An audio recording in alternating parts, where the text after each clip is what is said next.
Halo Sobat Manajemen, kami dari kelompok 7 yang beranggotakan.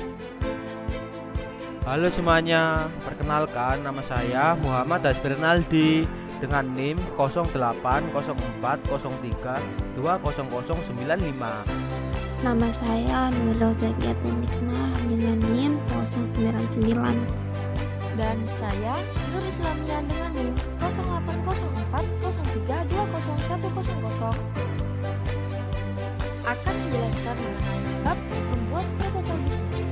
Nah, yang pertama ada definisi dari proposal itu sendiri. Proposal diartikan sebagai sebuah tulisan atau pemaparan yang dibuat oleh penulis yang bertujuan untuk melakukan penjabaran atau menjelaskan sebuah rencana dengan suatu tujuan atau kegiatan kepada pembaca atau pihak yang menjadi target.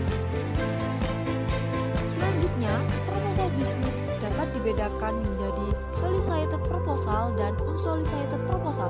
Nah, yang pertama, solicited proposal merupakan proposal yang ditujukan kepada pihak di luar perusahaan dengan tujuan memberitahukan kebutuhan terhadap produk atau rencana bisnis tertentu. Nah, yang kedua ada unsolicited proposal, merupakan proposal yang ditujukan kepada pihak di luar perusahaan atas inisiatif perusahaan tanpa adanya pemberitahuan dari pihak luar, bertujuan untuk memperoleh dana serta kesediaan kerjasama. Selanjutnya ada kegunaan dari proposal bisnis itu sendiri. Yang pertama, membandingkan antara perkiraan atau rencana dengan hasilnya. Yang kedua, membantu wirausahawan untuk mengembangkan dan menguji strategi yang diharapkan dari sudut pandang pihak lain. Yang ketiga, membantu wirausahawan untuk dapat berpikir kritis dan objektif.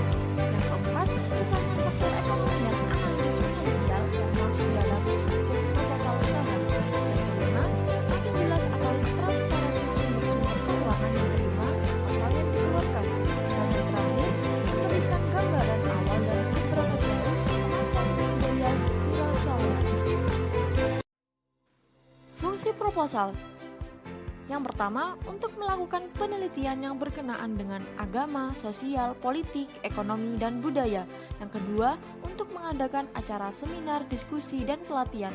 Dan yang ketiga, untuk mengajukan tender dari lembaga-lembaga pemerintah ataupun swasta. Kali ini saya akan menjelaskan mengenai jenis-jenis proposal. Jenis proposal ada 4. Yang pertama yaitu proposal bisnis atau usaha. Yang kedua proposal proyek. Yang ketiga proposal penelitian. Dan yang keempat proposal kegiatan. Proposal bisnis atau usaha yaitu proposal yang berkaitan dengan dunia usaha dan bisnis, baik itu perseorangan maupun kelompok.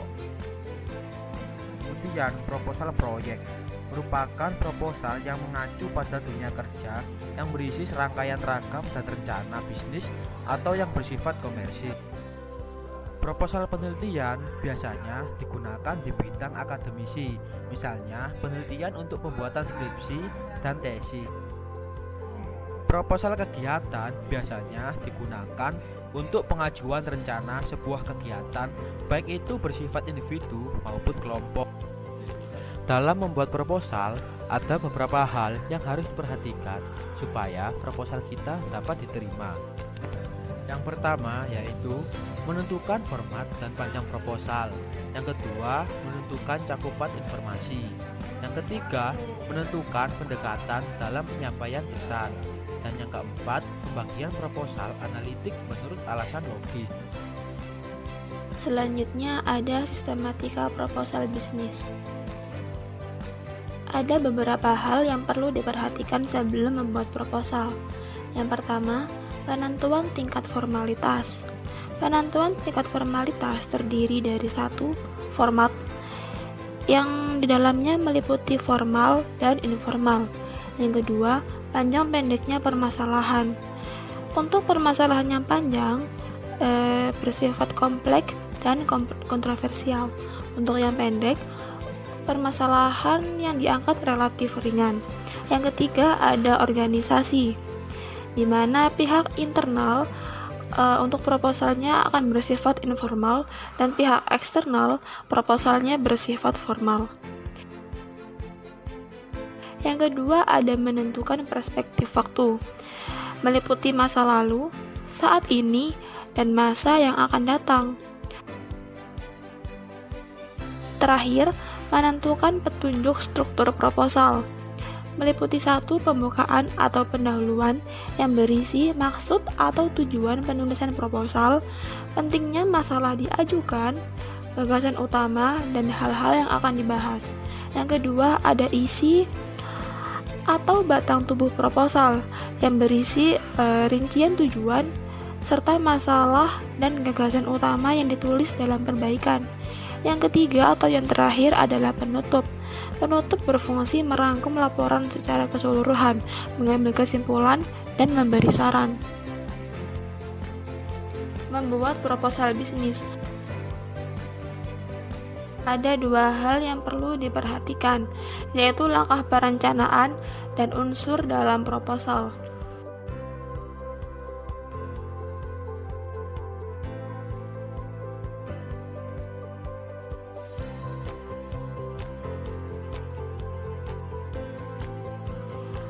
Yang pertama ada langkah perencanaan, yaitu meliputi 1. Menetapkan masalah dan tujuan. Menetapkan masalah dalam proposal akan membantu menentukan informasi-informasi yang dibutuhkan untuk menyusun atau melengkapi suatu proposal. Yang kedua, garis besar masalah. Dalam proposal harus memuat garis besar masalah yang dihadapi. Yang ketiga, mempersiapkan rencana kerja. Dalam mempersiapkan rencana kerja proposal ada 2 hal, yaitu 1. Formal dan informal. Yang keempat, ada menganalisis dan menginterpretasikan data, yang meliputi analisis data yang berupa data sekunder dan data primer. Selanjutnya perhitungan statistik. Selanjutnya ada penarikan kesimpulan, dan yang terakhir penyusunan rekomendasi atau saran.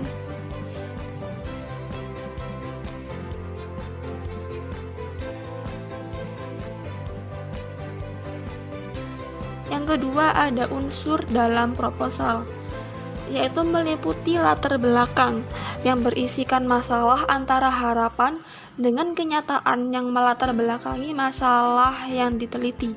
Dalam latar belakang pula dijelaskan secara singkat mengenai teori dan hasil penelitian. Selanjutnya ada rumusan masalah yang berisikan pertanyaan-pertanyaan tersurat yang akan dicari jawabannya. Rumusan masalah disusun singkat, padat, dan jelas. Selanjutnya ada tujuan penelitian. Tujuan penelitian mengacu pada rumusan masalah dan berupa pernyataan. Lalu ada hipotesis. Hipotesis disajikan berupa jawaban sementara terhadap masalah penelitian agar masalah tersebut menampakkan jawaban yang lebih jelas. Selanjutnya ada asumsi penelitian. Asumsi penelitian merupakan anggapan dasar mengenai suatu hal yang dijadikan berpikir dan bertindak dalam melaksanakan penelitian. Lalu ada manfaat penelitian. Manfaat penelitian ditujukan untuk mengenai pentingnya penelitian ini terutama bagi pengemban ilmu atau pelaksanaan pembangunan dalam arti yang luas. Selanjutnya ada ruang lingkup dan keterbatasan penelitian. Keterbatasan ruang lingkup kajian meliputi alasan prosedural, teknik penelitian maupun alasan logistik. Keterbatasan penelitian karena adanya kendala yang bersumber dari adat, tradisi, etika, dan kepercayaan yang tidak memungkinkan peneliti mencari data yang diinginkan. Lalu ada kajian pustaka. Kajian pustaka berisikan teori-teori yang disusun berdasarkan relevansi yang diperuntukkan untuk penelitian. Dan yang terakhir ada definisi operasional. Definisi operasional bukan berdasarkan pendapat ahli. Hal ini digunakan untuk memahami istilah yang berhubungan dengan konsep penelitian untuk menghindari salah persepsi.